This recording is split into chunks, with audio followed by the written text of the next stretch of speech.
अब पूछ रहे थे ना बच्चों को मज़ा आया क्या। तो कितना मज़े ले रहे थे जब संगीत चल रहा था ना, कितना कितना मज़ा आ रहा था उनको। और जैसे उनको बोला कोई बातचीत करेंगे तो बोला नहीं नहीं बातचीत नहीं।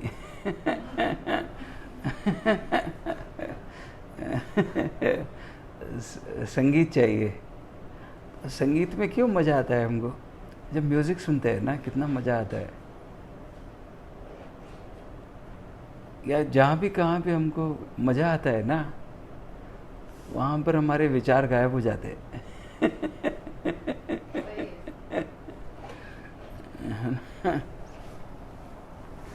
और हम सब लोग बोलते हैं विचार आते हैं हमको, लेकिन वो आते कहाँ से है, कहाँ जाते हैं।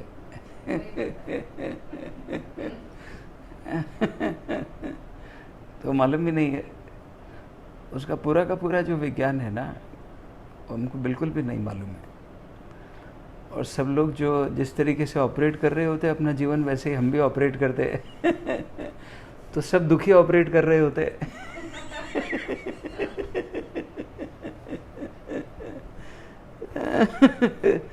तो हम भी दुखी ऑपरेट कर रहे होते हैं। फिर हम बोलते दुख क्यों है, तो बोलते हैं नहीं सब दुखी है, हम भी दुखी है। तो हम सांत्वना दे देते हैं खुद को कि ये भी दुखी है, ये भी दुखी है, वो भी दुखी है, ये भी सब दुखी है यहाँ पे, तो कोई फ़र्क नहीं पड़ता, हम भी दुखी हैं तो। और सबकी पीड़ा हमारी बड़ी से बड़ी पीड़ा है ना, हमारा इंटेलिजेंस। अभी डॉक्टर्स साइंटिस्ट बोलते हैं हमारे शरीर में जो भांति भांति की बीमारियाँ हो रही है ना, अभी कैंसर है, डायबिटीज़ है, ब्लड प्रेशर, उसको वो नया नाम दे दिया पिछले कुछ वर्षों में उन्होंने। उसको बोलते हैं ऑटो इम्यून डिजीज़। अभी ऑटो इम्यून क्या हो गया है, तो हमारा इम्यून सिस्टम हमारे ही अगेंस्ट काम करने लग गया है। वो जो सोचिए, तो हमने जो बॉर्डर पे हमारे सैनिक लगाए हुए हैं, वो हमारे अपने देश के ऊपर ही हमला कर दें। तो ये देश का क्या हाल हो जाएगा। ये बोतल को हटा देते हैं दोनों को बीच से।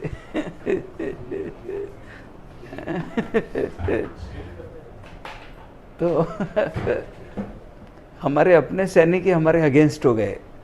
ऑटो इम्यून का मतलब क्या है, हमारा अपना इम्यून सिस्टम हमारे विपरीत चला गया है। क्यों चला गया? क्योंकि हमको ऑपरेट करना ही नहीं आता है।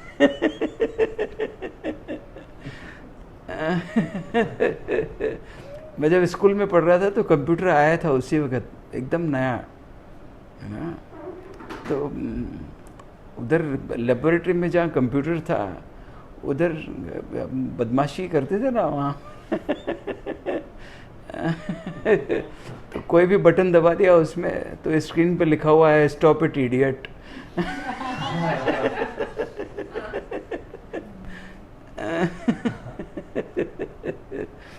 वो स्टॉप मालूम नहीं है हमको, ये चालू ही रहता है, ये निरंतर चालू है। ये मगज है ना हमारा, ये बंद ही नहीं होता है। कोई थोड़ा सा टाइम ऐसा होता है पूरे 24 घंटे में जब ये हमारे प्रयास से बंद नहीं होता है। एक खुद ही जब पूरा थक जाता है ना, फिर बंद हो जाता है, और तभी हम सो पाते हैं। अदरवाइज हम सो भी ना पाए, सोने भी नहीं देता। सोने के टाइम पे भी क्या होता है, चालू है ये चिट चट चिट चट चटर चटर चटर चटर, वापस चालू।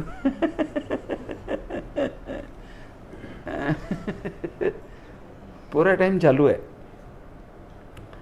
और हमको सब बताया जाता है खुद को ऑपरेट करना, और सब गड़बड़ सिखाया गया।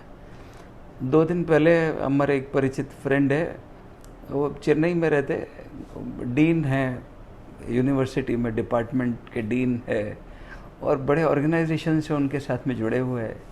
चेन्नई का जो सबसे बड़ा स्कूल है, वो जैन समाज के लोगों का स्कूल है एक, है ना। उसके भी वो maybe I don't know what he is, वाइस कुछ है, वो बहुत प्रोमिनेंट पोस्ट पर है। तो वो मैंने नया बात सुना फ़ोन पे उस दिन। वो बोल रहे थे एलकेजी यूकेजी के जो बच्चे हैं उनका ग्रेजुएशन सेरेमनी हो रहा है। ग्रेजुएशन सेरेमनी मतलब वो एलकेजी यूकेजी से निकल के फर्स्ट क्लास में जा रहे तो फ़ोन आया हुआ था, मेरे को पूछ रहे थे उनका ग्रेजुएशन सेरेमनी हो रहा है, तो उसके लिए क्या बोलना चाहिए, बच्चों को क्या बात करना चाहिए। अरे भी बच्चों के क्यों पीछे लग गए हो, आप छोड़ दो उनका पीछा। क्योंकि 7 बरस तक के बच्चों को तो मेमोरी देना अपराध हो जाना चाहिए। हम 7 बरस के बच्चों को कहाँ भेजते थे, 7 बरस से पहले बॉम्बे में थे हम, वहाँ 1.5 बरस के बच्चों को स्कूल भेजना शुरू कर दिया उन्होंने, 1.5 years और वो स्कूल में क्या सिखाते हैं वहाँ पे, A for Apple, B for bat, वो सिर्फ मेमोरी है। मेमोरी के अलावा कुछ और दे रहे हैं क्या हम स्कूल में? कुछ नहीं दे रहे, ओनली मेमोरी, इसके अलावा कुछ नहीं है। ऐसे ही तो हो गया है। और 7 बच्चा अपने माँ के गर्भ से सब प्रिपेयर, सब तैयार होके आता है, लेकिन उसका सेरेब्रल सिस्टम बना नहीं है अभी, वो डेवलप होगा बाहर आने के बाद में। जब ये पैदा हो जाएगा तब सेरेब्रल सिस्टम डेवलप होगा। कब तक डेवलप होगा? जब तक ये 7 बरस का हो जाएगा तब तक इसका डेवलपमेंट होता रहेगा। अभी हार्डवेयर डेवलप हो रहा है, डेवलपिंग फेज में है, तो क्या उसमें सॉफ्टवेयर डाल सकते हैं हम? हमारे यहाँ पर हजारों वर्षों ये पिछले 100-200 वर्षों में व्यवस्था बदल गई, नहीं तो कितने वर्षों से स्थिति चली आ रही थी कि 7 बरस तक के बच्चों को कुछ मेमोरी नहीं डालते थे, वो गुरुकुल में भेजते थे 7 बरस के बाद में। अभी ऐसे हम बिना अपना इंटेलिजेंस अप्लाई किए दौड़ते जा रहे हैं। 7 बरस से कम बच्चों को उधर, उनको बोला आप जाओ मत वहाँ पे, वो सेरेमनी में मत जाओ आप, लेकिन वो सुनते का, वो बोल रहे तू ये बता मेरे को बोलना क्या है। मैं बोल रहा हूँ तुम चुप हो जाओ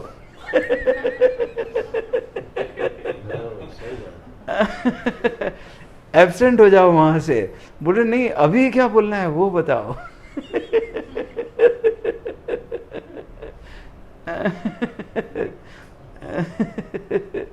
एक वो मुल्ला जी को बच्चे हो गए बहुत सारे, 11 बच्चे हो गए, फिर 12वां और पैदा हो गया तो फिर मौलवी के पास में गए कि मौलवी साहब ये 12वां बच्चा पैदा हो गया, क्या नाम रखूं इसका? तो मौलवी ने पूछा जो 11 बच्चे उनका क्या नाम है? तो बोल रहे रहमतुल्लाह, महमुदुल्ला, अब्दुल्ला। तो बोलता है ठीक है समझ गया मैं, अब 12वें बच्चे का नाम रखो बसकर अल्लाह। भाई बहुत हो गया अब ये बहुत हो गया, इतना जुल्म ये बच्चों के ऊपर कर रहे हैं हम। 7 बरस से पहले अभी तो वो भी बोल रहे हैं बस कर अल्लाह लेकिन अल्लाह तो रुक ही नहीं रहे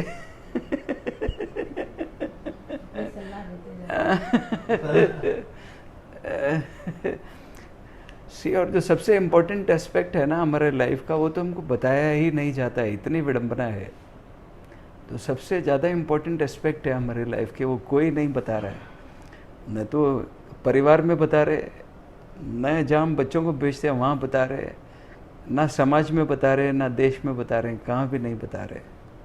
और वो पूरे तरीके से ऑलमोस्ट मिसिंग है, उसी का परिणाम है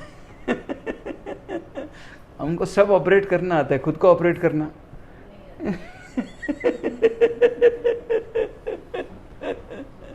हमको कोई और ऑपरेट कर रहा है। कोई कुछ बोलता है क्रोध किसको आता है? किसको आता है? सीमा को आता है क्या? कोई कुछ बोलेगा उधर तो क्रोध किसको आएगा? क्यों आता है हमको? ये तो गुलामी हो गई ना। इसका मतलब क्या हुआ भाई? पंखे को मशीन क्यों बोलते हैं, एसी को क्यों बोलते हैं, बल्ब को क्यों बोल रहे हैं? ये सबको मशीन इसलिए बोल रहे हैं क्योंकि ये गुलाम है ये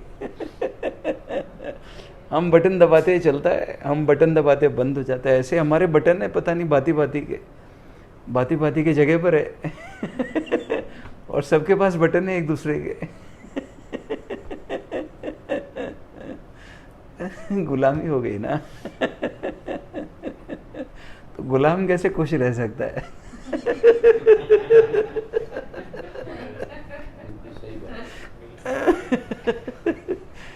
फर्क इतना, मेरे फ्रेंड एक IAS ऑफिसर थे, डेथ हो गया अभी तो बहुत बरस है ना।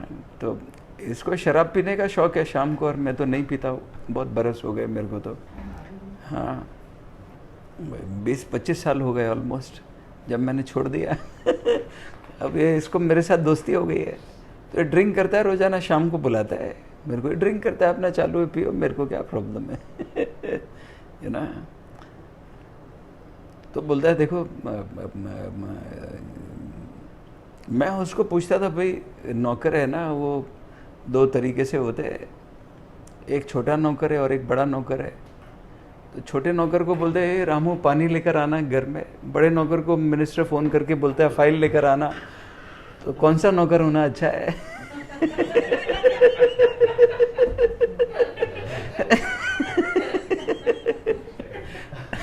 तो सब गुलाम है, कोई छोटा गुलाम है कोई बड़ा गुलाम है।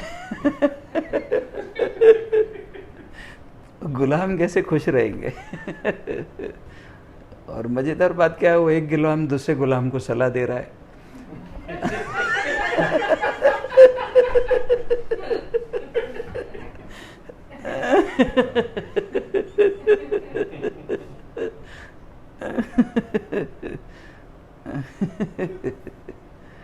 से क्या चैलेंज है हमारा, हमको इतना अद्भुत यंत्र मिला है।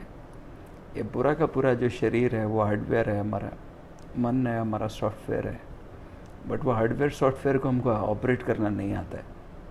और जैसे सब लोग कर रहे हैं वैसे हम कर रहे हैं, और सब लोग वो फॉल्टी तरीके से इस्तेमाल में ले रहे हैं उसको।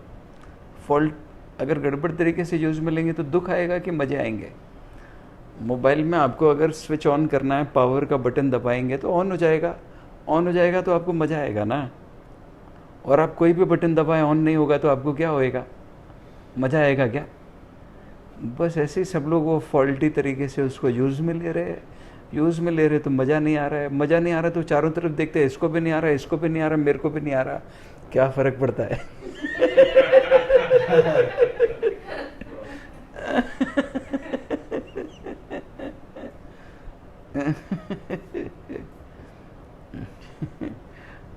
क्या करना पड़ेगा अगर इसको ठीक से इस्तेमाल में लेना सीखना है तो क्या करना पड़ेगा? क्या करना पड़ेगा पूछता हूँ मैं आपसे। कोई इंस्ट्रूमेंट लेकर आते हैं ना, हम इलेक्ट्रॉनिक इंस्ट्रूमेंट लेकर आते हैं, आपको ये एसी दे दें डब्बे में बंद करके नया एकदम, तो क्या आप इसको ऑपरेट करना सीख सकते हैं? हाँ हाँ, उसका मैनुअल अंदर छिपा हुआ है, उसको पढ़ ले। अच्छा मैनुअल कहाँ होता है? डिब्बे के अंदर है कि कहीं और रखा हुआ है? मोबाइल का मैनुअल कहाँ पर रखा हुआ है? हाँ वो डब्बे के अंदर ही है। हमारा मैनुअल कहाँ रखा हुआ है? कहीं होना चाहिए।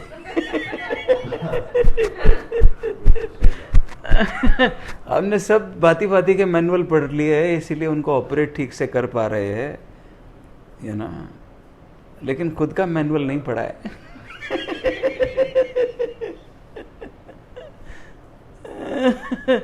उसको पढ़ने के लिए कहाँ जाना पड़ेगा? पीएसपी कॉलेज में जाना पड़ेगा क्या अपना मैनुअल पढ़ने के लिए? क्या जाना पड़ेगा? कहीं जाना पड़ेगा अंदर ही। और बस हमारा चैलेंज क्या है, हमको सब तरीके से जब से बच्चा पैदा होता है उसको बाहर जाने के बारे में सब रास्ते बताए जाते हैं। हाँ बच्चे को पूछते हैं, अभी पैदा ही नहीं हुआ उसके पहले पूछने लग जाते हैं अरे बड़ा होके क्या बनेगा। वो मूवी में 3 इडियट में बोलता है ना, लड़का होगा तो इंजीनियर बनाएगा नाना, और लड़की होगी तो डॉक्टर बनाएगा। आमिर खान बोलता है भाई बाहर मत आना, बहुत सर्कस है बाहर। बहुत नाना घूम रहे हैं यहाँ पे रिंग मास्टर के जैसे। बड़ा होके इंजीनियर बनेगा कि डॉक्टर बनेगा कि क्या बनेगा, है ना। तो सब हमको सब हमारे सेंसेस को बाहर लेकर जाना हमको सिखाया जाता है बचपन से, लेकिन क्या वो सेंसेस को हम भीतर ले जा सकते हैं? मैनुअल कहाँ छिपा हुआ है? अगर है तो, क्योंकि मैं तो मानने वाला नहीं हूँ, पिछले 10 बरस से ज़्यादा जो मैं जीवन जी रहा हूँ, तो हम मानने वाले नहीं है। क्योंकि अगर हम जान सकते हैं तो मानने का क्या ज़रूरत है? आपको मैं बोलूँगा आपको 4 हाथ है, आप मानेंगे क्या? आप मानेंगे क्या आपको 4 हाथ है? क्यों नहीं मानेंगे? जान लिया। हाँ बिकॉज आपका अनुभव हो रहा है, आपको 2 ही हाथ है, आपका अनुभव है। पूरी दुनिया आ जाए आपको बोलेंगे 4 हाथ है, आप मानेंगे क्या? क्यों? क्योंकि आपको एक्सपीरियंस हो रहा है। तो जो भी कुछ हम एक्सपीरियंस होता है हमारा वो हम मान नहीं लेते हैं, लेकिन जो हमारा एक्सपीरियंस नहीं होता है वो हम सब मान लेते हैं। ये सर्वेश्वर महादेव है, उधर आत्मा है, उधर परमात्मा है, कोई भगवान है, कोई अल्लाह है, क्या कुछ सब मान लेते, जो हम अनुभव नहीं कर पाते हैं वो हम सब मानने को तैयार हो जाते। क्या हमारे भीतर कोई मैनुअल है?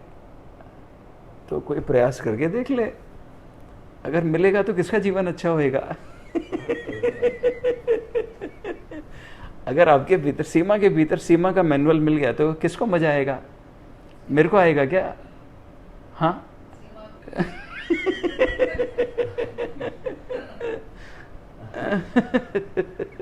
खोज के देख ले।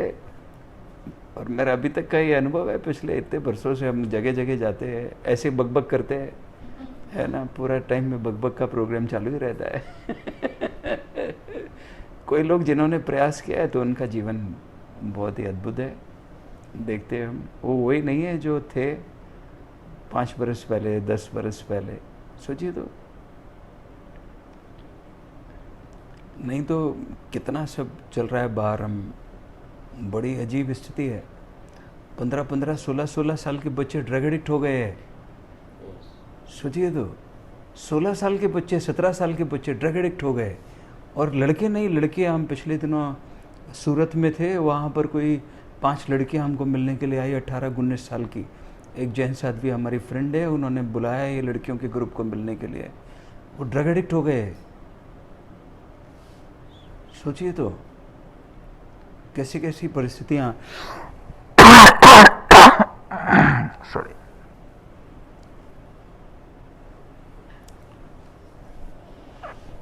और क्या क्या लिए हो रहे भाई? सब मजा करना चाहते हैं ना। ड्रग्स क्या करते हैं आखिर? क्या करती है? चरस, गांजा, भांग करता क्या है? वो थोड़ी देर के लिए हमारे भीतर ऐसी स्थिति पैदा हो जाती है जब हमारे भीतर विचार खत्म हो जाते हैं, और वो जो विचार नहीं होते उसका मज़ा आता है।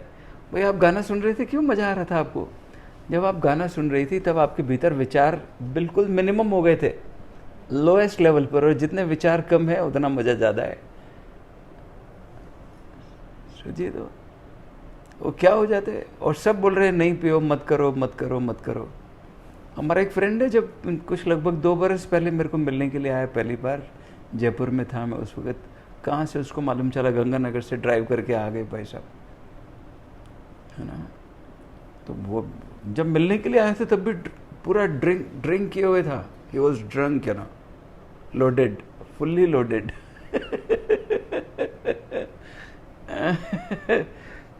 इतने बरस से हमारी दोस्ती है, 2 साल से हो जाएंगे ऑलमोस्ट।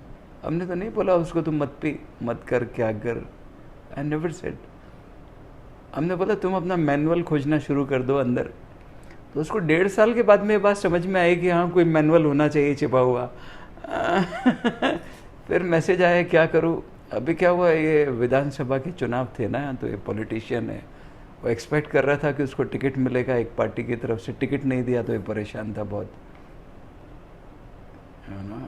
कभी कभी वो ब्लेसिंग इन डिस्गाइज बोलते हैं ना। और सब करके देख लिया तो कुछ मोह भंग हुआ प्रोबेबली। क्या करूं भाई, इतने दिन से बोल रहे हैं मैनुअल खोज लो अपना। मैनुअल खोज लोगे तो ऑपरेट करना आ जाएगा, ऑपरेट करना आ जाएगा तो अपने आप स्मूथ होएगा सब ऑपरेशन।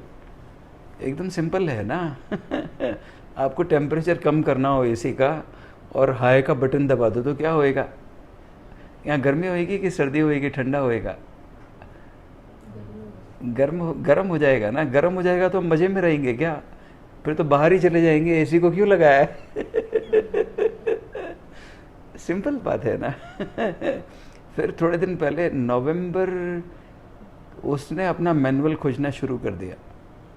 हमने बोला भाई 1 घंटा अपना मैनुअल खोजने के लिए दो ना, 1 घंटा दे दो, 1 बरस का संकल्प कर लो, 1 घंटा मैनुअल खोजने के लिए बस।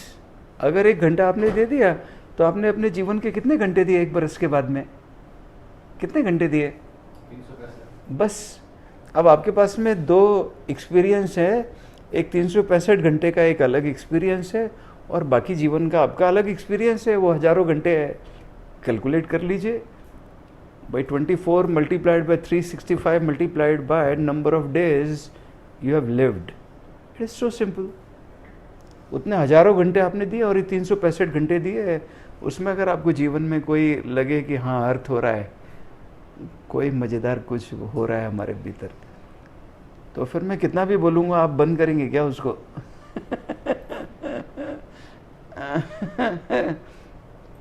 और अगर कुछ अर्थ नहीं निकलेगा, मैं कितना भी बोलूँगा आप कर लीजिए, तो करेंगे क्या? सिंपल बात है। लेकिन देना तो पड़ेगा। डिवोट कौन करेगा? आज दिन में बात कर रहे थे ना कि पूछे, मैंने कभी नहीं पूछा है, क्योंकि किसका जीवन है हमारा। आई हैव नेवर आस्क्ड कि क्या कर रहे हैं नहीं कर रहे हैं, क्योंकि जो कर रहा होगा उसकी भी खबर आ जाएगी, जो नहीं कर रहा होगा उसकी भी खबर आ जाएगी, आ ही जाती है। ये अस्तित्व में कहीं पर कुछ छुपता नहीं है। उन्होंने कभी नहीं पूछा, तुम मिले थे भाई, मेडिटेशन का बात हुआ था, तुम कर रहे हो कि नहीं कर रहे हो? भाई किसका जीवन है? No no. और हम ये समझ ही नहीं पाते, पूरा जीवन बीत जाता है। जैसे हम किसी की जिम्मेदारी ले लेते, हमने अपने लिए जेल बना लिया। जैसे हम किसी की जिम्मेदारी लेते, हमने अपनी स्वतंत्रता दे दी। और जैसे हम परतंत्र हुए, तो हम कैसे किसी को स्वतंत्रता दे सकते? दे ही नहीं सकते। कुछ 6 महीना पहले फोन आया है, स्वामी जी शराब छूट रही है, चरस गांजा नहीं हो रहा है। हमने क्या किया, हमने इतने 1.5 बरस तक मैंने पूछा ही नहीं क्या कर रहे हो क्या नहीं कर रहे हो। हाँ, रोजाना मैसेज आता है, हर दिन मैसेज आएगा, सुबह शाम 2 बार मैसेज आएगा। सुबह प्रणाम आएगा, शाम को प्रणाम आएगा। मैं भी मैसेज भेजता हूँ। ये नवंबर में मैसेज भेजा, स्वामी जी शराब क्या कर रहे? अभी 2 दिन पहले मैसेज आया कि वो ऑडियो डिलीट हो गया, पता नहीं कैसे मोबाइल से। स्वामी जी तुरंत भेजो, अभी बैठना है। ये जो फ्रेंड्स हैं उधर मिलने के लिए आई थी, ये ड्रग एडिक्ट्स हो गए। 18-19 साल के लड़कियाँ हैं, हार्डकोर ड्रग एडिक्ट हो गए। हमने तो नहीं बोला छोड़ दो, क्योंकि मज़ा आ रहा है ना भाई। आप 5 लाख रुपए बना रहे हैं 1 महीने का, मैं बोलूँ छोड़ दो, आप छोड़ेंगे क्या?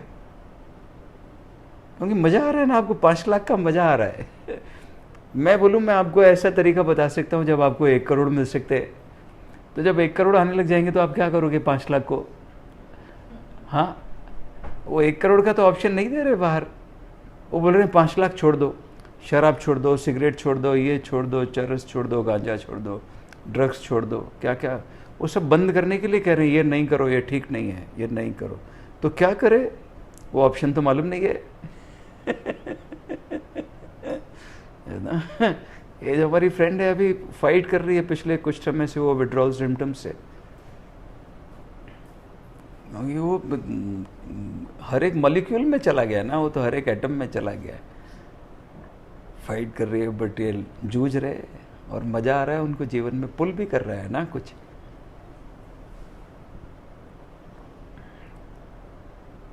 तो हमारे भीतर मैनुअल है छिपा हुआ, अगर आप पढ़ेंगे तो आपको मालूम हो जाएगा कैसे बंद करना है। ये दरवाज़ा आप लॉक कर देंगे ना, तो कोई अंदर आ सकता है? नहीं आ सकता। कोई अनवांटेड अंदर आ सकता है, कोई वांटेड भी नहीं आ सकता है। सिंपल बात है ना। तो हमको ये बंद करना नहीं आता है, और ये चालू है by default. It is on all the time, ये पूरा टाइम ऑन ही है। हमारा मस्तिष्क बंद नहीं होता है कभी भी। ये बंद होता है कुछ थोड़े 10-15 मिनट के लिए, जब हम डीप गहरी नींद में होते हैं ना। वो भी इकट्ठा नहीं होता है कि 15 मिनट इकट्ठा बंद हो जाएगा, क्योंकि फिर तो मर जाएगा आदमी।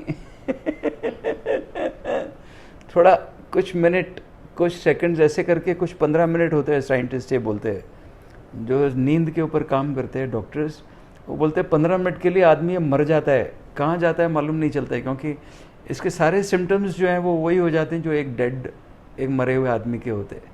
लेकिन ये क्या होता है, फिर से लौट आता है। वो जो 15 मिनट होते हैं वो हमारी बहुत गहरी नींद के होते हैं।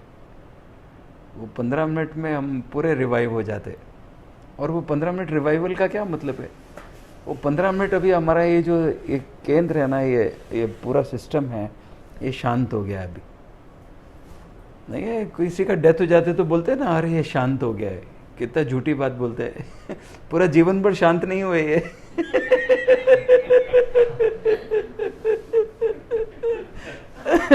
या फिर बोलते हैं गुजर गए। ये गुजरे क्या? गुजरने का मतलब है कि वो लिप्त हुए बिना गुजर गए। गुजरने का यही मतलब है ना।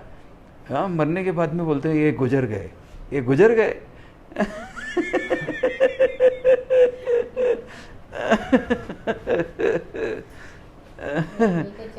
चल बसे। बसे ही नहीं, जीवन में ही नहीं बसे। हमारा घर बन रहा था वहाँ जयपुर में, जब मैंने निर्णय लिया कि मेरे को अपनी दिशा बदलनी है, मेरे मम्मी बोल रही थी ये घर कौन बनाएगा। मैं बोल रहा था अब घर बनाने का क्या ज़रूरत है। मैंने उनको बोल दिया एक दिन सुबह उठ के मेरी डेथ हो गई है, अब तो मैं तभी कुछ बात करूँगा आगे जब मैं अपना मैनुअल खोज लूँ। सबके जैसे नहीं जीना है। अरे सब दुखी हो गए, आपने मेरे को भी ऐसे ही सब सिखाया बचपन से लेके अभी तक, तो मैं भी क्या दुखी मर जाऊंगा। तो सुबह उठ के एक दिन मैंने बोल दिया उनको, मैंने बोला मेरी मृत्यु हो गई है रात को और मैं नहीं करने वाला हूँ, घर का काम चल रहा है, इतना सब 5 मंजिल का बिल्डिंग बन रहा है उधर, और मैं बोल रहा हूँ मर गया मैं। ये बोल रही है घर कौन बनाएगा, तो मैं मजदूर थोड़ा ना हूँ जब मैं बना रहा हूँ। इंजीनियर अपना काम कर रहा है, आर्किटेक्ट अपना काम कर रहा है, कॉन्ट्रैक्टर लेबर वाला अपना काम कर रहा है, I am not doing anything. तो करेंगे सब। और अब आप क्या करो, क्या है एक घर के चक्कर में पड़ते, हर 6-6 महीने में नए नए बंगले लो उधर भाड़े पे। बोलते नहीं नहीं अपना घर तो अपना होता है। अच्छा घर भी अपना होता है। फिर एक दिन डेथ हो गई, तो मैंने देखा तो वो घर के लिए रोते हुए इसको। मेरा घर मेरा घर मेरा घर। तो जब उधर लेकर आए हॉस्पिटल से, सोच रहा था घर भी, मैं सोच रहा था घर भी रोता हुआ मिलेगा मेरे को, मेरी मालकिन मेरी मालकिन मेरी मालकिन।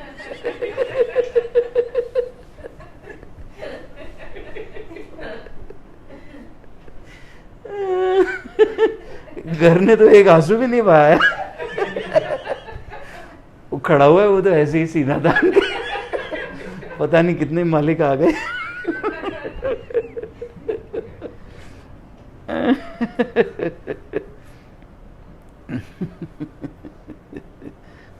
सब किराए के घर होते हैं, उधर नहीं, किराए का घर क्या होता है, अपना घर अपना होता है। अरे भैया ये तो ठीक है, आपने उसमें फाइनेंस नहीं लिया है, अगर फाइनेंस लिया होता तो आपका घर थोड़ा ना होता, तो बैंक का घर था वो तो।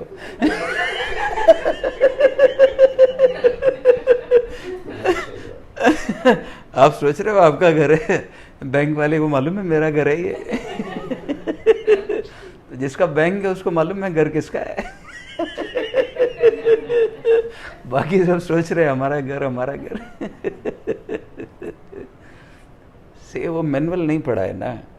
और अगर में से कोई भी ये संकल्प ले ले कि मैं 1 घंटा अपने लिए अपने मैनुअल को पढ़ने के लिए देता हूँ, तो 1 घंटा दे के देख ले, 365 दिन दे ले, 365 डेज का संकल्प कर ले, और इसमें लगे कि कुछ जीवन में हल आ रहा है, हाँ मज़ा आ रहा है, कोई दिशा नज़र आ रही है, तो करते रहे। नहीं लगे कि नहीं कुछ आ रहा है, तो 365 घंटे को कचरा के डब्बे में डाल देना, हमको गाली वाली सुना देना 2-4 कि क्या ये वैभव ने पागल लोगों को बुलाया। अच्छा खासा संगीत बज रहा था।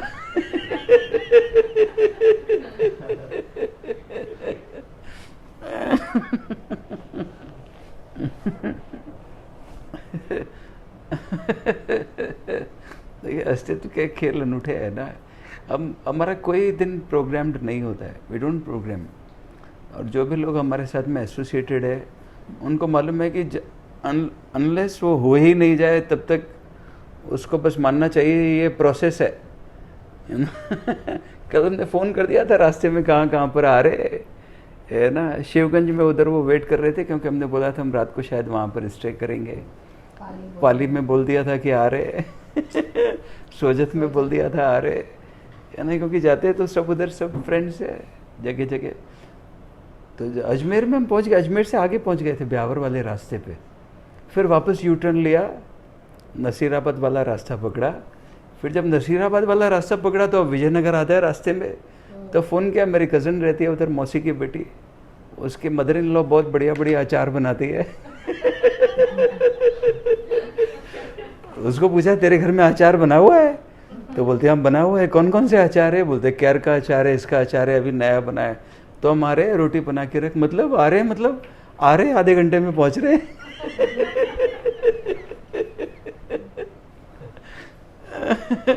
तो विजयनगर में खाना वाना खाया, आपने भी वो भेजा था ना कोई रेस्टोरेंट, शर्मा होटल का। हाँ, फिर उधर इतना सारा खा लिया, दाल बाटी क्या क्या बना हुआ था, सब, फिर तो पेट में जगह नहीं बचा। रात को 11 बजे फिर उधर वो होटल अच्छा नज़र आया रास्ते में, हाँ महालक्ष्मी, हाँ वो अच्छा लगा तो उधर रुक गए, थोड़ा फ्रेश होना था, वॉशरूम जाना था, फिर सोचा इधर खाना भी खाते हैं, अच्छा है, मज़ेदार है। थोड़ा कुछ खाया, एक आधा चपाती।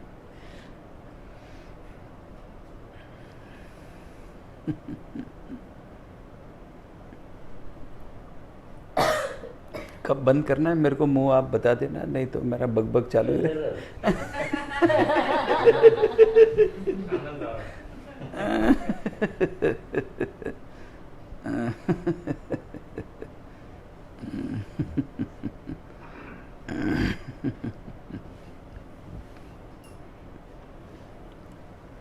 देखिए ना आपके सामने, अब हम लोग, वैभव हमारे लिए माध्यम बनाना है यहाँ पर आने का।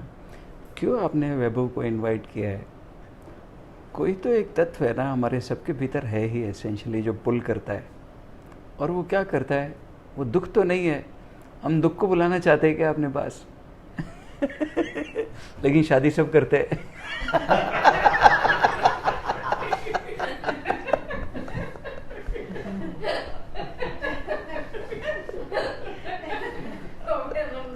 मेरे को मालूम चल गया है। आप सब लोगों की हंसी बताती है। अब पूछने का जरूरत नहीं कैसे है। आपकी हंसी बता रही है। जान लिया है। मैं भी जान के ही बोल रहा हूँ। कल सुबह जब निकल रहा था जयपुर से, तो पत्नी को बोला भाई तुम्हारा पैर दिखा दो, थोड़ा छू लो ऐसे, तो छुआ पैर 2-3 बार, उसने भी आशीर्वाद दिया अच्छे से। वो बोलते होंगे तुम स्वामी जी दुनिया भर के लिए, यहाँ तो मैं तुम्हारी स्वामी हूँ।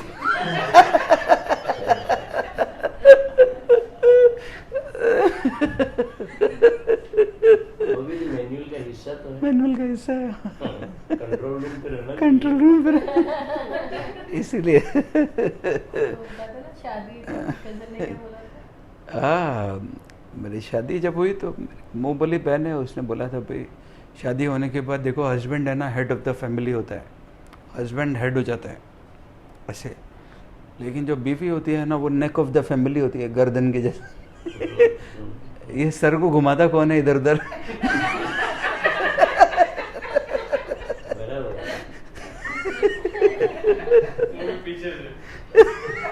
पीछे क्या नहीं, वो जो हमारी कज़न है जिसके घर में मैं था, कल शाम को खाना खाकर हम लंच करके आए, लेट लंच, तो इसको बोल रहा था यार हस्बैंड का क्या हाल है, इसको पूछ रहा था मैं हस्बैंड, तो बोलती है मैं ऐसे ही चला देती हूँ उसको, इशारे से ही समझ जाता है वो, आँख से ही।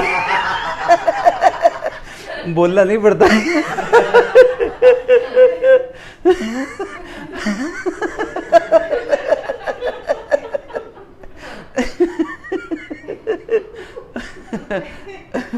बोलती है उसका रिमोट है मेरे पास में, ऐसे ही चला देती हूँ। और आँख चला रही थी ऐसे मजे से।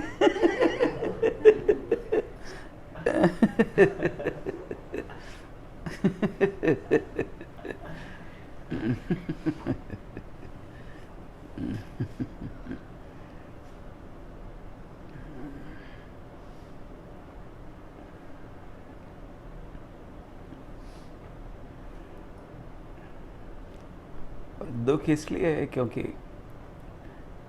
कोई गुलाम हमारे भीतर हावी हो गया है और मालिक है वो सो गया है हमारे भीतर।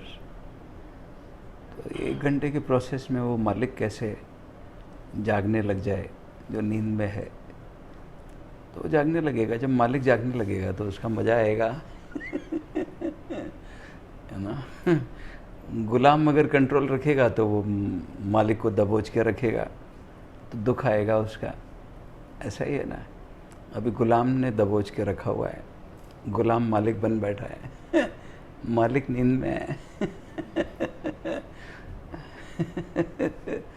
सोचिए तो आपका ये ऑर्गेनाइजेशन है, यहाँ पे आप किसी को काम पे रखे और वो आपके ऊपर हावी हो जाए, तो ऑर्गेनाइजेशन का कैसा स्थिति होगा? क्या सिचुएशन होगी।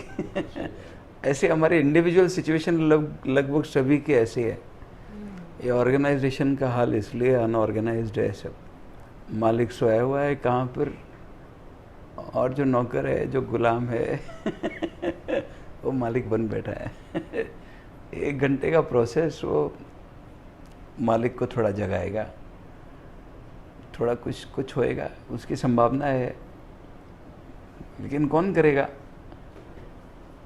भूल ही जाते। मेरा अपना अनुभव है, मैं लगभग 8 बरस से ज़्यादा हो गए जब से मैं ये बकबक चालू है, भूल ही जाते हम कहाँ पर जाते। एक जगह थे, वहाँ पे वो एक घर वाले लोगों ने इतने लोगों को इकट्ठा किया, वीडियोग्राफी, प्रेस रिपोर्टर्स, ये वो सब जमा हुए। फिर रात को बहुत बकबक हुआ उधर 2-3 घंटे तक, पचड़ चक्कर चलता ही रहा। फिर सुबह हम वापस कहीं पर जा रहे, ये जो हमारे होस्ट है तो वो हमको ड्राइव करके कहाँ पे लेकर जा रहे हैं। वो पूछ रहे, स्वामी जी रात को आपने क्या बोला था, हमको क्या चाहिए जीवन में? अरे मेरे को चाहिए कि आपको चाहिए?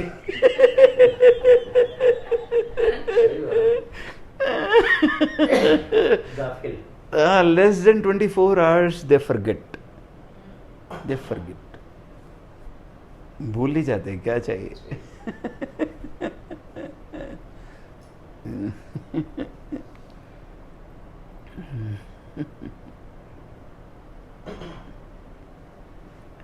तो कोई प्रयोग करने के लिए बैठे? हाँ बताए, या ये चालू रखना है पचर का सिलसिला? बताइए क्या करे। कोई मेडिटेशन का प्रयोग करना चाहते हैं? हाँ, हमारे योग की क्या है, वो बता दो। बटन ने मेन्यू की बात करी है, तो समझ में आ गई। 1 घंटा देना होगा खुद के हाँ, लिए। वो तो दिक्कत है। बस जैसे कल आपने प्रयोग किया ना, ऐसे बड़ी अद्भुत बात यह है कि अभी ओशो ने हमको इतने सारे ध्यान के प्रयोग बता के गए। वो सारे रास्ते हमको, जो भी पॉसिबल रास्ते हैं, वो सबको जो चोक हो गए थे, ब्लॉक हो गए थे, उन सबको वो रिवाइव करके गए हैं, खोल के गए हैं। भांति की टेक्निक देकर गए, हम सबके लिए टेक्निक देकर गए। आज टेक्नोलॉजी का ज़माना है ना भाई, किसका ज़माना है? साइंस की बात और आप हम और मानते थे क्या कि अगर वो टेक्नोलॉजी नहीं देता तो, साइंस अगर सिर्फ साइंस की बातें करता और टेक्नोलॉजी नहीं देता हमको, तो क्या हम साइंस की बात मानते थे क्या? अगर आप एक किताब में पढ़ते रहते कि मोबाइल फ़ोन होता है, इसमें एक लोग दूसरे लोगों से बात कर सकते हैं, दुनिया के किसी भी कोने से कहाँ पर भी बात हो सकती है, वो किताब में बताते तो, लेकिन वो इंस्ट्रूमेंट नहीं देते हमारे हाथ में, तो क्या आप वो बात से प्रभावित हो सकते थे? वो बात में मज़ा आता था आपको? तो धर्म की स्थिति भी ऐसी हो गई थी। वो विज्ञान तो था वहाँ पर, वो टेक्नोलॉजी गड़बड़ हो गई थी पूरी, सब लगभग सभी धर्मों में, चाहे वो जैन हो, चाहे वो हिंदू हो या बौद्ध हो या कहाँ पर कोई भी, मुसलमान, क्रिश्चियन, वो विज्ञान की बात कर रहे हैं लेकिन टेक्नोलॉजी नहीं है उनके पास में। टेक्नोलॉजी नहीं है तो कोई मानेगा क्या? तो फिर क्या होता है, वो एक दिन हिंदू है वो मुसलमान हो जाता है, कल मुसलमान क्रिश्चियन हो जाता है, क्रिश्चियन बौद्ध हो जाता है, और बौद्ध पता नहीं। तो टेक्नोलॉजी है। अभी मज़ेदार बात क्या है, वो धर्म की भी टेक्नोलॉजी है हमारे पास में, और वो अभी जीवित है, वो जिंदा मौजूद है एज इट इज़। नहीं तो कम मर जाती है, हमको मालूम भी नहीं चलता है। कैसे धर्म परंपरा बन जाता है। मैं चूँकि जैन घर में पैदा हुआ हूँ, कैसे वो बंटवारे हो जाते हैं धर्म में, वो हम देख रहे हैं अभी। जैसे कोई बुद्ध पुरुष आते हैं, उनके पीछे कैसे बंटवारे हो जाते हैं, है ना। मैं विटनेस हूँ उसका। तो अभी हमारे पास में एज इट इज़ अवेलेबल है। मज़ेदार बात क्या है, वो विज्ञान भी एज इट इज़ अवेलेबल है, और वो टेक्नोलॉजी भी अवेलेबल है एज इट इज़। और कैसे वो विज्ञान और टेक्नोलॉजी के बीच में ब्रिज बने, वो भी अवेलेबल है एज इट इज़। हमको तो क्या करना है, हमको तो बस उसका उपयोग जानना है, कैसे उपयोग में डालना है। उपयोग में हमारे अलावा कोई और लेकर नहीं आ सकता है। उपयोग में लाएंगे तो क्या होएगा, आपके खुद के भीतर ही कोई कनेक्शन पैदा होने लगेगा। कनेक्शन पैदा होएगा तो किसका जीवन मज़ेदार होएगा बस। और करना किसको है? हमारे लाइफ में जो भी कुछ इम्पोर्टेंट है वो हमारे इंडिविजुअल के अलावा कोई और कर ही नहीं सकता है। भाई कोई पीयूष आपके लिए श्वास ले सकता है क्या? वो चाहे आपकी कितनी भी पत्नी वो श्वास ले सकती है, वो खाना खा सकती हैं आपके लिए क्या आप उनका खाना खाया हुआ पचा सकते, तो हमारी लाइफ में जो भी कुछ इम्पोर्टेंट है वो सब हमारे थ्रू ही होता है, हमारा इन्वॉल्वमेंट होगा ही उसमें, वही उसका इम्पोर्टेंस है। अगर हमारे लिए कोई और कर सकता है कुछ, तो फिर वो इम्पोर्टेंट नहीं है एस्पेक्ट लाइफ का, वो गैर जरूरी है। तो ये सबसे इम्पोर्टेंट एस्पेक्ट है हमारे जीवन का, कोई और कर ही नहीं सकता है, चाहे कोई कितना भी बोले, दूसरा कर ही नहीं सकता है। और लाइफ में जब ऐसी परिस्थिति आती है तो दूसरे सब लोग पीछे हट जाते, नहीं हट जाते। डेथ हो जाए तो कोई बोलेगा कि मैं जाता हूँ इसकी जगह।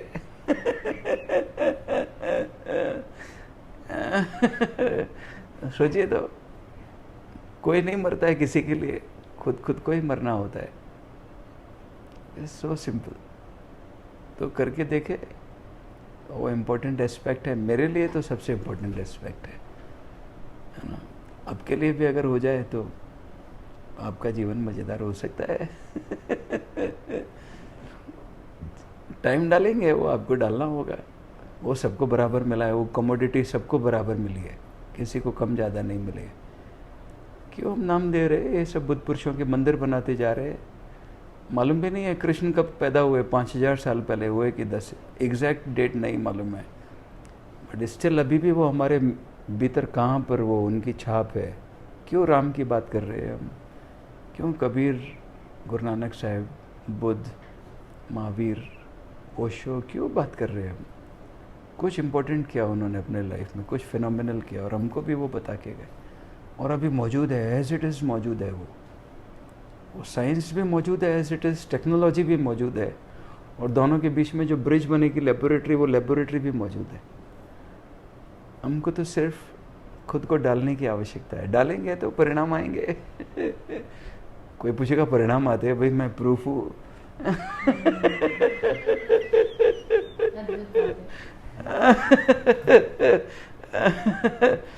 With my own authority, I am the proof.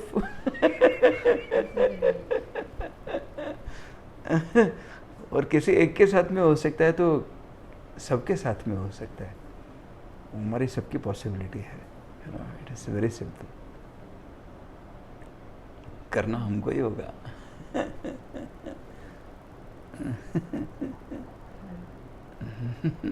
मूल बात वही है सर कि हमारे धर्म के संवाद जो लोग आगे हैं, इसको हम ये स्थूल धर्म कहते हैं, कथा है, ये है, वो है। आपने जो ये बात की ना अभी, उसमें आपने काफ़ी बार ये कठिनाई और मुश्किल ये शब्द यूज़ में लिए ना, तो कठिनाई, मुश्किल या जो भी परिस्थितियाँ हैं ना, वो रिलेटिव टर्म है। जैसे आपके लिए चपाती बनाना बहुत कठिन काम है, लेकिन उनके लिए वो आंख बंद करके बना देंगी।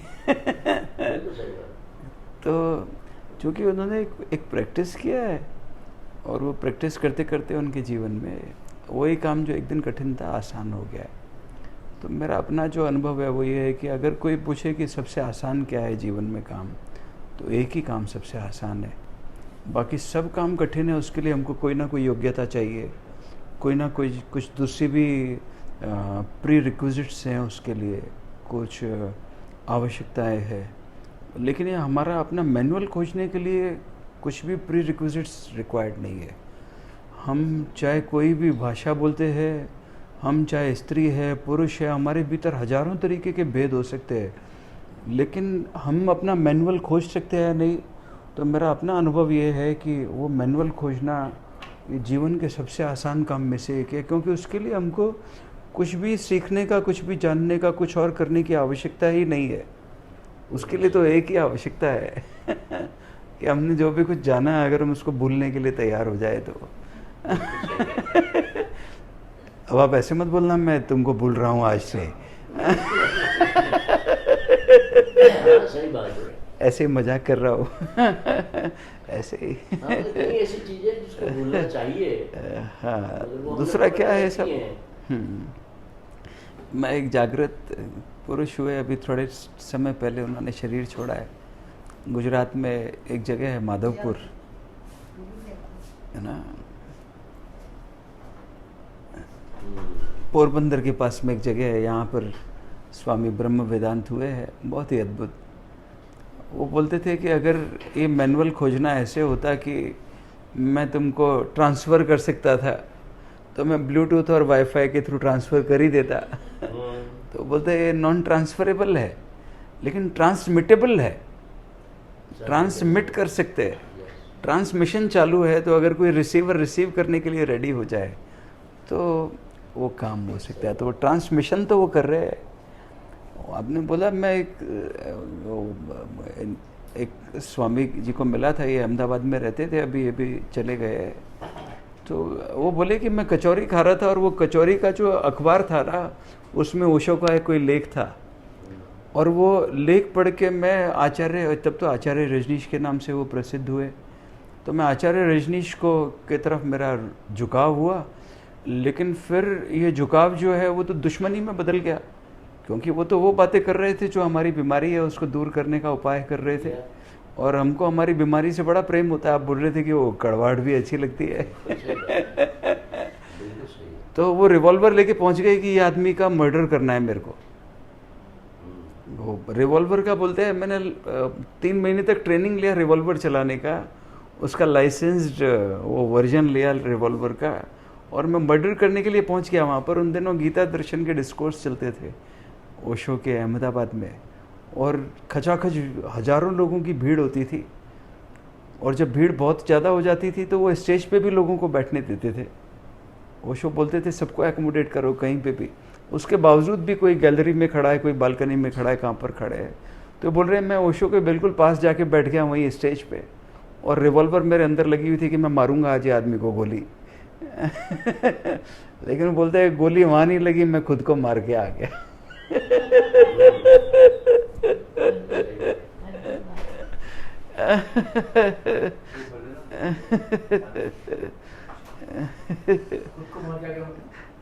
मतलब वो उनके बोले ये अद्भुत आदमी है, ये बहुत ही अद्भुत है। फिर तो वो ओशो के बहुत, ओशो ने फिर बताया उनको कि पिछले जन्म में भी तूने मेरे को मारा था।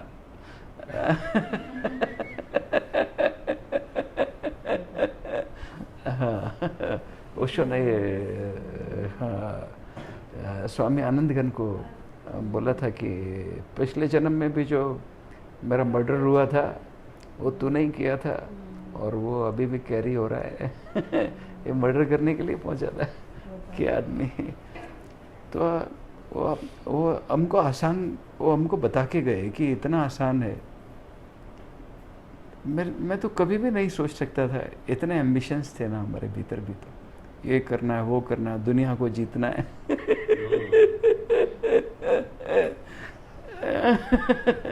पता नहीं क्या क्या करना है। और अगर वो टेक्नोलॉजी नहीं देके जाते, वो लेबोरेटरी नहीं देके जाते, तो मैं भी ऐसे कूड़े का डब्बा बन के घूमता रहता कहाँ कहाँ पे। I was a dustbin. और वो एक प्रयोग से ही कुछ जीवन में कुछ मजा आया कि हाँ ये तो पता नहीं क्या हुआ है, समझ ही नहीं आया। तो बस वो टेक्नोलॉजी है हमारे पास में, लेबोरेटरी हमको पैदा करनी है, और वो बिल्कुल आसान है। मेरा अनुभव ये है कि वो उससे आसान कुछ है ही नहीं। और the most easiest thing on this planet, on this universe is वो टेक्नोलॉजी और वो लेबोरेटरी। मगर सर मैं एक बात जानना चाहता हूँ, आपने भी देखा पिछला जमाना भी, आपके पिता भी रहे, उनके पिता भी रहे, पितामह रहे, सब हुआ।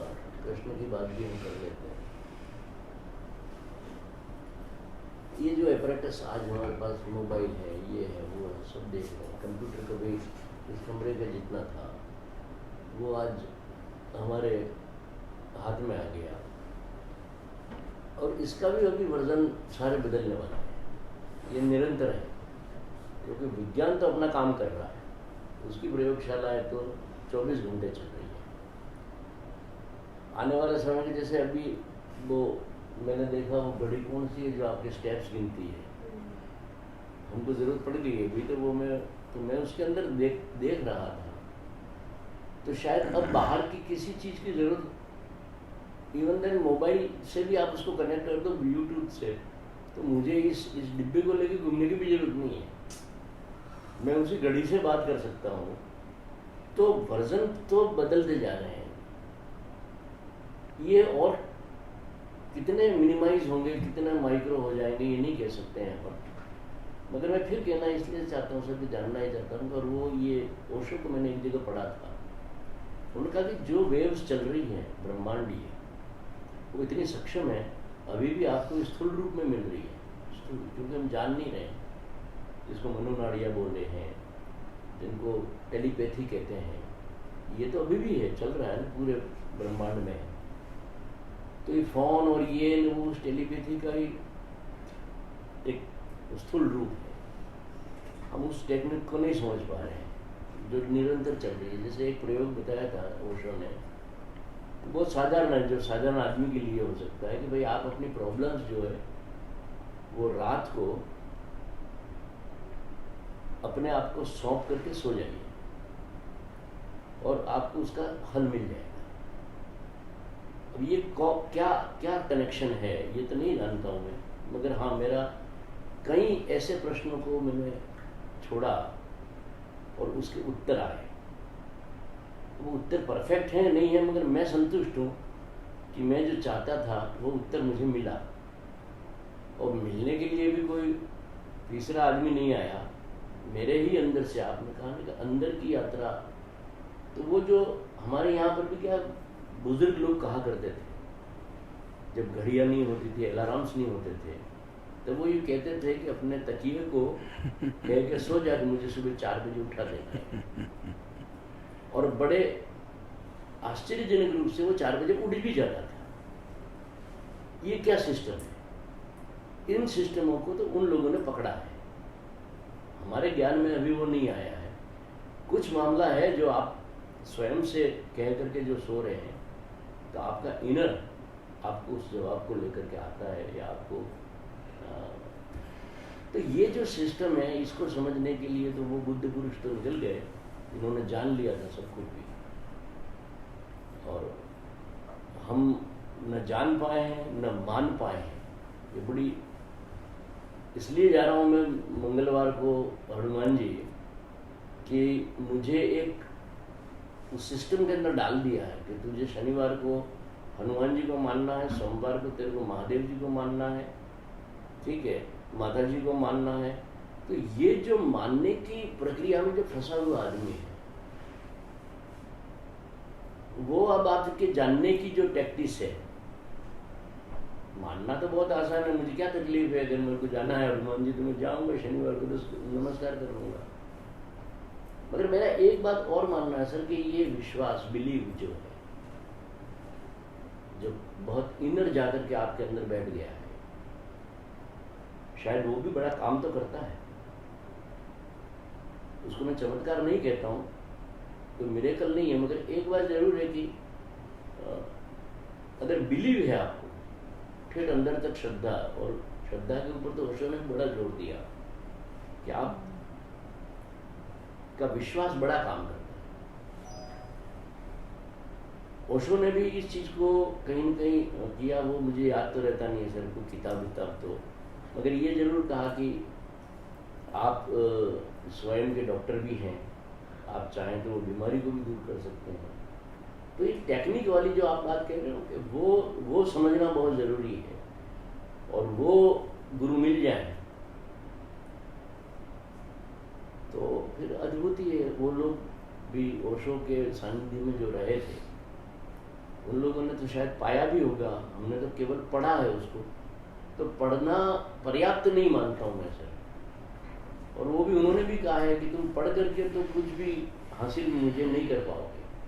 वो टेक्निक जो है आप कहते हो ध्यान है, इसका मैं कल भी मैंने कहा था कि फॉलोअर्स बनाना इतना जरूरी नहीं है जितना एक कम्यून के अंदर जाकर के आदमी ध्यान की प्रैक्टिस पर जाता है।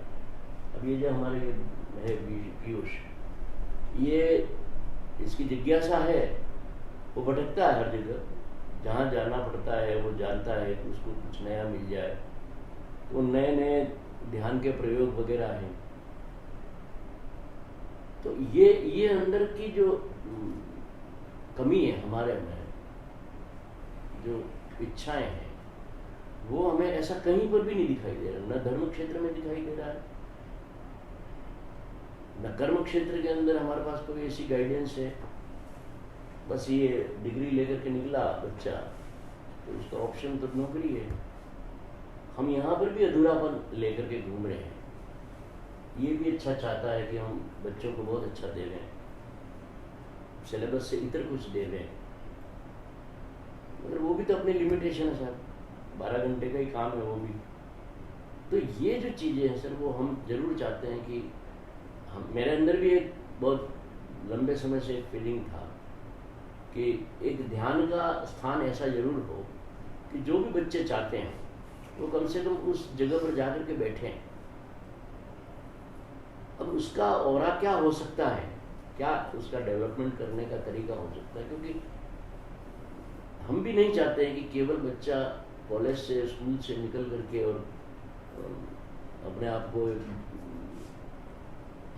घर के परिवार के लिए तो बड़ा उपयोगी हो सकता है, मगर स्वयं को जानने वाला व्यक्ति अगर शिक्षा नहीं दे पा रही है, आपने भी कहा कि हम ऐसा कुछ नहीं दे रहे हैं कि वो कुछ अलग से कर सके, उसके लिए ज़रूरत है इस बात की कि सर वो कम्यून होने चाहिए, वो जगह ऐसी होनी चाहिए जहाँ पर हम रिचार्ज कर सकें अपने आप को और कुछ नया नई जनरेशन को दे सकें।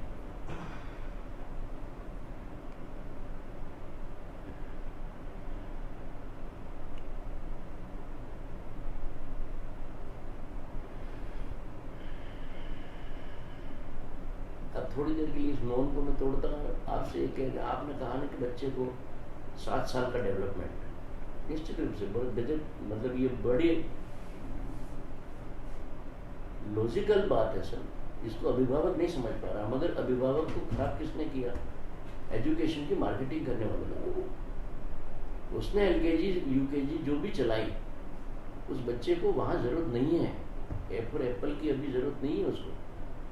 उस 7 साल के लिए उस अभिभावक को भी बड़ी समस्या ये है कि उसका पड़ोस का बच्चा तो जो सर ABCD और पोएम बोल रहा है और उसका बच्चा डफर है, तो कंपटीशन तो वहाँ मोहल्ले से चालू हो रहा है और सिस्टम को बिगाड़ने वाले लोग हम जैसे हैं। तो वो कहाँ स्टॉप हो सकता है? ये बड़े प्रश्न हैं और उसका उत्तर हमको समाज में नहीं मिलता है।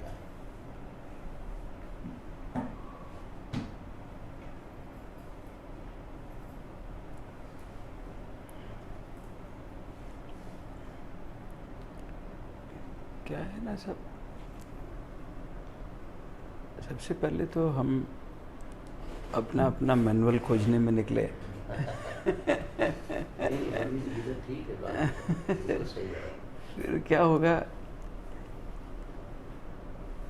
जैसे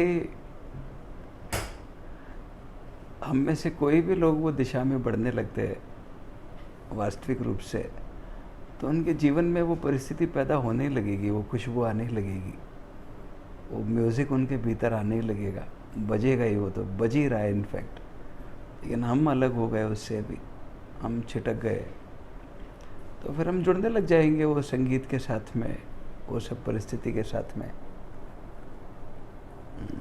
काटा हुआ हमने है, वो सिचुएशन ने नहीं काटा है, हमने काटा है। तो जुड़ेंगे तो फिर जब हमारे जीवन में, और सबको वही चाहिए, इतने हजारों लोगों को मिलने के बाद में हमारा अपना ये अनुभव है कि कोई भी जो आदमी है ना, उसको आत्मा परमात्मा नहीं चाहिए, भगवान नहीं चाहिए, अल्लाह नहीं चाहिए, गॉड नहीं चाहिए, उनको सब खुश रहना चाहते हैं। मैं अभी तक एक भी आदमी से नहीं मिला हूँ जो ऐसे बोले कि मैं दुखी रहना चाहता हूँ। सब खोज एक ही बात रहे है, चाहे कोई भी दिशा से खोज रहे हैं, बिजनेस में खोज रहे हैं, मंदिर में खोज रहे हैं, पैसे में खोज रहे हैं, रिलेशनशिप में खोज रहे हैं, खाने में खोज रहे हैं, ट्रैवल में खोज रहे हैं, शॉपिंग में खोज रहे हैं, सब खोज क्या रहे? सब सुखी खोज रहे हैं, लेकिन वो वहीं पर ही नहीं खोज रहे हैं जहाँ पर सबसे ज़्यादा मौजूद है। दूसरे में खोज रहे।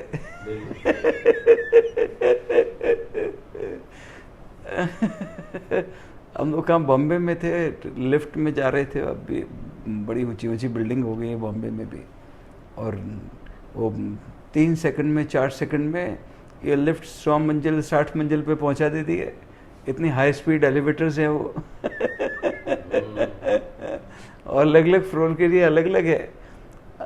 एक बिल्डिंग है जहाँ हमारे फ्रेंड रहते हैं, वहाँ पे बटन दबाना पड़ता है, कौन से मंजिल पे जाना है आपको, तो वो बोल देंगे 43 मंजिल पे जाना है, तो ई नंबर की लिफ्ट पकड़ो आप, वो इलेक्ट्रॉनिक बोर्ड है उनका, वो बताएगा ई नंबर की लिफ्ट पकड़ो। ई मतलब क्या है, वो बहुत हाई स्पीड है जो 40 मंजिल से पहले रुकती नहीं है। तो हम गिनेंगे इधर 1 2 3 4 5, उसके पहले तो जैसे उधर बुर्ज खलीफा में नहीं जाते दुबई में 124 मंजिल, कैसे क्षण में, इधर अभी ब्लिंक ही नहीं किया, ब्लिंकेट हो गया। 4 दिन पहले मेरे को रिमोट चाहिए था, रिचा उधर घर में आई हुई थी, इसने बोला अंकल वो ब्लिंकिट पर अवेलेबल है, तो मैंने ब्लिंकिट नाम तो सुना है लेकिन काम कैसे करता है वो उस दिन देखा, तो उसने ऑर्डर किया तो 6 मिनट में तो ब्लिंकिट ने रिमोट घर पहुंचा दिया, एसी का रिमोट था। 6 minutes at the door step. तो सब कुछ अवेलेबल है, सिर्फ हमारी आवश्यकता है डालने, और सबसे पहले खुद को एज एन इंडिविजुअल, और फिर हम सब खोज एक ही बात रहे, कोई और दूसरा नहीं खोज, कुछ कोई दुख नहीं खोज रहा है यहाँ पे। खोज सब सुख रहे, लेकिन कोई रेत में तेल खोजेगा तो उसको मिल सकता है क्या? किसी को नहीं मिला है अभी तक, चैलेंज किया, मिला ही नहीं किसी को, तो हमको कैसे मिलेगा और कहाँ पर है अवेलेबल? तो लिफ्ट से जब उतर रहे थे नीचे तो कोई फ्रेंड हमारे साथ में थे, बोल रहे थे, कुछ बातचीत हो रही थी ना हमारी, मैंने बोला मेरे को पूरा जीवन भर लिफ्ट में छोड़ दो, ऊपर नीचे मैं इसमें मजा करूंगा।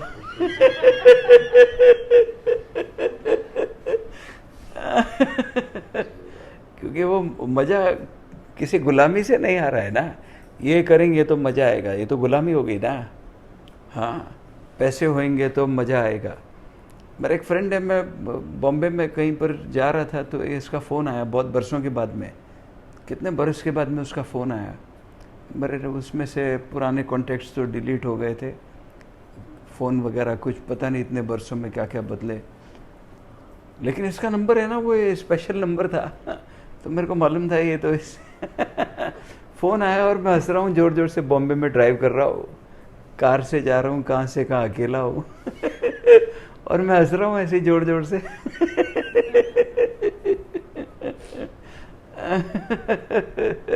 हंस के ऐसे ही फंसा लेता हूँ मैं सबको। वैभवश्री 22 बरस से जैन साध्वी थी। और वो बहुत ही वो बड़ा उनका उधर नाम था, अगर आप YouTube में डालेंगे तो वो जैन समाज की सबसे प्रसिद्धतम साधु साध्वियों में से एक साध्वी रही है। उनका सिर्फ नाम डालेंगे YouTube में। परमिशन दे देते हैं वापस आपको? नहीं तो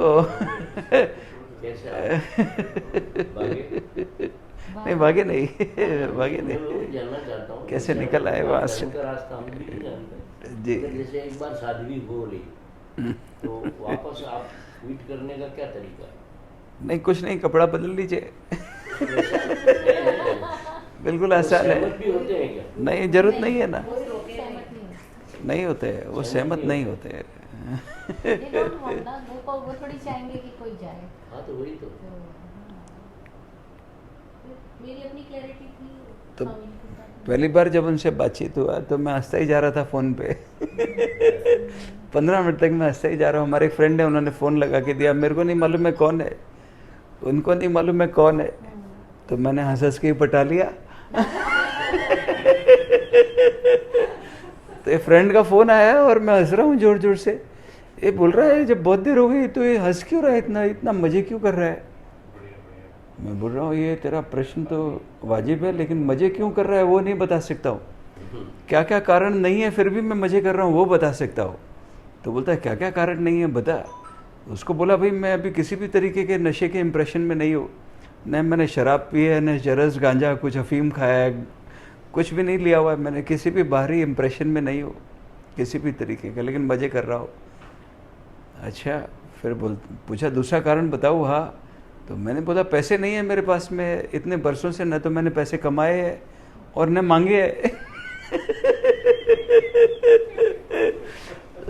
कमाए भी नहीं और मांगे भी नहीं है। भाई कमाना नहीं है तो क्या करना पड़ेगा जो कमाता नहीं है। तो कमाए भी नहीं और मैंने मांगे भी नहीं है, लेकिन वो अस्तित्व मेरे से दुनिया की सबसे बढ़िया कार चलवाता है, सबसे बढ़िया कपड़े पहनाता है।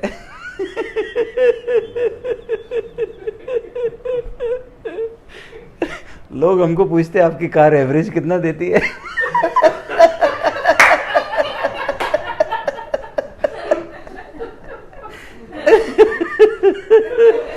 अभी हम सूरत में जाएंगे तो मैं पिछली जो कार चला रहा था इससे पहले, वो अकॉर्ड थी, होंडा अकॉर्ड थी। तो हमारे फ्रेंड है उनका उधर सूरत में ये वर्कशॉप है कार सब उसका। तो बोले थे स्वामी जी अब तो आप ऐसे कार ले लेना दूसरा जिसका एवरेज भी अच्छा हो और जिसका वो डीजल वाली ले लेना ऐसे। तो मैं उनको बोल रहा था ठीक ठीक बात बताऊँ क्या, अभी नेक्स्ट गाड़ी है ना वो पेट्रोल वाली आने वाली है, इससे 4-6 गुना ज़्यादा कीमत की आने वाली है और इससे 4-6 गुना कम एवरेज वाली आने।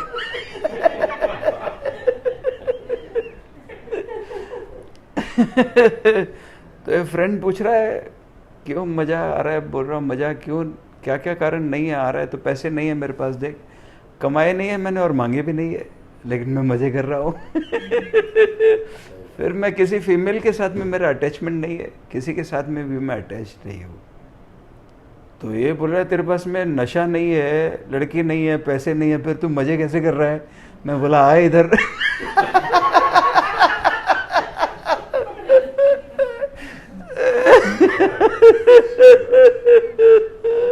बिना नशे के और बिना पैसे के और बिना किसी के साथ में अटैच हुए कैसे मजा आ सकता है। मैं बताता हूँ हाँ इधर, वो तो फोन ही नहीं किया।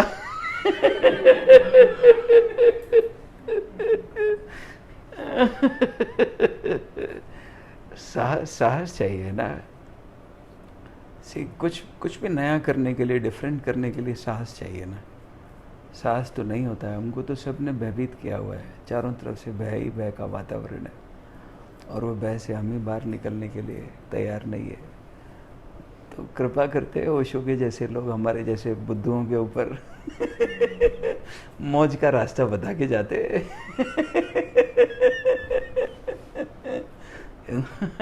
और अगर हम जाए तो उससे आसान कुछ है ही नहीं। सब मेरा अपना अनुभव ये है, उस सबसे आसान अगर कुछ काम है तो वही एक काम है पूरे अस्तित्व में। उसके अलावा सब कठिन है, क्योंकि किसी दूसरे की आवश्यकता है, सब काम में दूसरे की आवश्यकता है। चाहे हम कुछ भी करें, the other one is required. यही एक काम ऐसा है जिसमें किसी दूसरे की आवश्यकता ही नहीं। हम काफ़ी है खुद में ही।